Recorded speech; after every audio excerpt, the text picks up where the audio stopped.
I don't know if y'all saw it last night. Vice President candidate Ohio Senator J.D. Vance and Minnesota Governor Tim Walz faced off in a debate last night with just 5 weeks until Election Day. Now, the stakes were really, really high for both candidates to pitch their campaigns to the voters. Now, this morning we have political commentator Bakari on to discuss what happened in last night's debate and, what we can expect moving forward. Hey, good morning, Bakari. Thank you, man, for joining us this morning. Good morning, Rick. Good morning. Always good to be on with you. Man, happy to have you. What was your, initial reaction to last night's debate? I mean, I think last night's debate was J.D. Vance was really smooth. I think that there were a lot of things that came out of his mouth that were disingenuous. I thought that the tone and tenor of the debate, because of Tim Walz, was cordial. It was substantive. It was a debate in which people were actually nice to each other. You didn't have those character attacks. I thought it's probably a draw if you're looking at it objectively and didn't move the ball much for either candidate on the top of the ticket. But it was a good performance by Tim Walz, and I think he came in and did what he needed to do.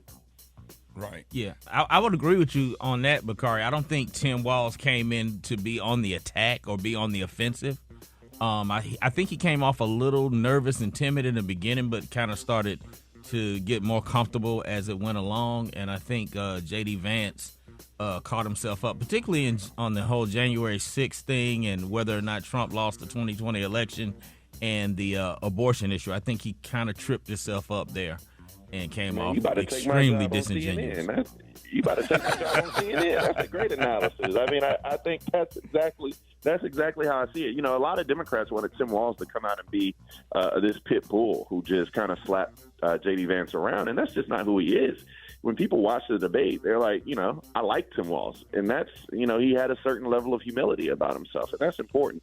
But you're right. I mean, when I talk about the dishonesty that J.D. Vance speaks with, I immediately go to January 6th and that answer, which was just was almost disqualifying, and also abortion. I mean, J.D. Vance literally on his website talked about ending abortion nationwide, and when you have when you say things like leave it to the states, leave reproductive rights to the states, right, that means that women die. Right. Amber Thurman is the best example I can give you. And at the end of the day, I thought that if people are able to see through that, and this was the first time a lot of people saw either of them, and you saw the popularity afterwards and all the polls of Tim Walz just skyrocket. What did you think? Good morning, Bakari. What did you think of J.D. Vance talking about how Republicans need to do a better job winning back trust on abortion? It almost felt like he kind of went off script there. Do you think he did, or was it a calculated comment? No, it's a calculated comment, but you can't have it both ways, right? It's difficult when you put the three justices on the Supreme Court that overturned 52 years of precedent with Roe v. Wade.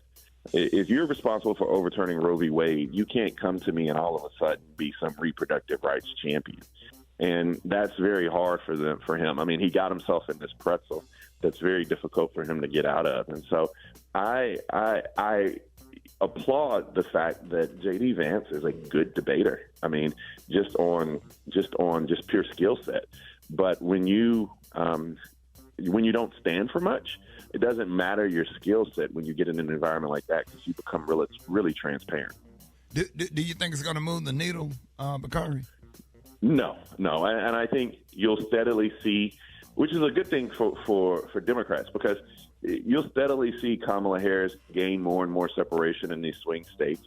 It's so important because people are requesting ballots and voting in places like Virginia and requesting ballots in North Carolina and Pennsylvania, those states that are going to determine the outcome of this election.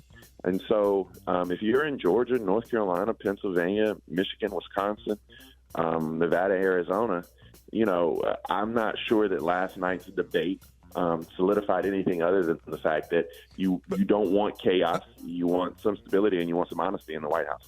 Hey, Bakari, real quick, I got 40 seconds. Do you think that Kamala Harris is going to win the election? You think she's pulling away in those swing states? If the election was held today, I do believe Kamala Harris would be president of the United States. But Ricky, me and you, we both know. I mean, I'm not a pastor. If anybody see me drink tequila, they know I'm not a pastor. But I do recall Book of James, faith without works is dead. And so we got to go out there and do the work necessary to make sure that it happens, because I thought Hillary Clinton was going to be president too. Yeah, absolutely. Bakari, and everybody know how you can be reached. Yeah, Bakari _Sellers on X, Bakari Sellers on IG. Keep me in your prayers, and let's make sure we vote. There it is, y'all. More Rickey Smiley Morning Show coming up.